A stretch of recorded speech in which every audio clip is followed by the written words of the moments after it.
Boys, welcome back to Trend Krishna. இப்போ தமிழ்நாடு அரசியலில் சினிமாலையும் பெரிய விவாதமாக பேசிக்கிட்டு கொண்டிருக்கும் ஒரு விஷயம் பற்றி இந்த வீடியோவில் பார்க்க போகிறோம். சூப்பர் ஸ்டார் ரஜினிகாந்த் குறித்து டிவிகே முக்கிய நிர்வாகி சொன்ன கருத்து இப்போ தற்போது பார்த்தீங்கன்னா பெரிய கான்ட்ரவர்சியாக மாறி இருக்குங்க. இந்த சம்பவம் நடந்தது பார்த்தீங்கன்னா மார்ச் 12 எத்தனையோ தலைவர் இருக்காங்க, ஏன் அவர் மீது விமர்சனம் நான் ஓப்பனாக உங்ககிட்ட பதிவு பண்ணுறேன், மக்கள்கிட்டே பதிவு பண்ணுறேன், முக்கியமாக சோசியல் மீடியா வாரியர்ஸ் கிட்ட பதிவு பண்ணுறேன். தமிழ்நாட்டில் எம்ஜிஆருக்கு அப்புறம் ஒரு பிரபலமான ஒரு தலைவராக ரஜினிகாந்த் அவர்கள் வரணும்னு நினைச்சார். அரசியலுக்கு அந்த சிஸ்டத்தை மாற்றணும், எல்லாம் பண்ணணும்னு நினைச்சார். ஆனால் இதே திமுக குடும்பம் பல மிரட்டல்களை கொடுத்து அவரை அரசியல் கட்சி வர விடாம பார்த்துக்கிட்டாங்க. இன்னைக்கு என்ன ஆனார், அவரு கடைசியில் ரெட் ஜெயின் பிக்சர்லயே நடிக்க போயிட்டார். அவர் மேல விமர்சனம் கிடையாது, அந்த வலிமை, மன வலிமை நம்ம தலைவர்கிட்ட இருக்கு. நான் பதிவு பண்றேன்.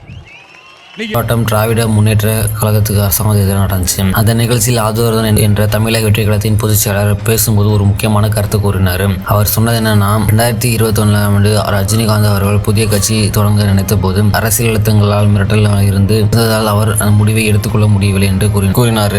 அதையும் அவர் விஜயுடன் ஒப்பிட்டு பேசினார். அதாவது நடிகர் விஜய் எந்த அழுத்தத்தையும் பொருட்படுத்தாமல் தன்னுடைய அரசியல் பயணத்தை தைரியம் ஆரம்பித்தார் என கூறினார். இந்த ஒரு கருத்து தான் இப்ப பெரிய சர்ச்சை கிளம்பி இருக்குங்க. அந்த பேச்சு பிறகு பல அரசியல் கட்சி தலைவர்கள் உடனடியாக நேரடியாக கண்டன சொல்லியிருக்காங்க. கட்சி தலைவர் இந்த கருத்தை கண்டிச்சிருக்காங்க. அவர்கள் என்ன சொல்றாங்கன்னா, ரஜினிகாந்த் என்பது சாதாரண நடிகர்கள், அவர் தமிழ் சினிமாவில் தசாப்தங்களாக உழைத்து உலகம் முழுவதும் ரசிகர்களை பெற்றவர்கள். அவருடைய பத்மபூஷன் விருது அதே போல் விருதும் வழங்க முக்கியமானது. அதனால் இப்படிப்பட்ட பெரிய கலைஞரை குறித்து பேசுவது சரியில்லை என்று அரசியல் தலைவர்கள் கூறி வருகிறார்கள். ரஜினிகாந்த் ரசிகர்கள் மிகவும் கோபமா இருக்காங்க.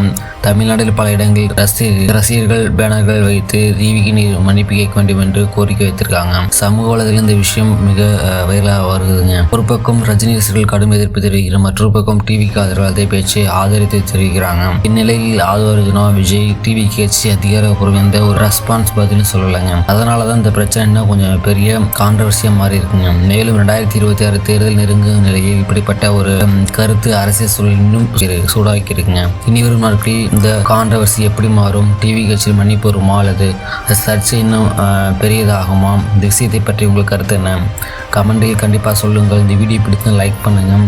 மேலும் இப்படிப்பட்ட அரசியல் மற்றும் சினிமா அப்டேட் நமது சேனலை சப்ஸ்கிரைப் பண்ண மறக்காதீங்க. நெக்ஸ்ட் மீடியம் மீட் பண்ணலாம். Thank you for friends.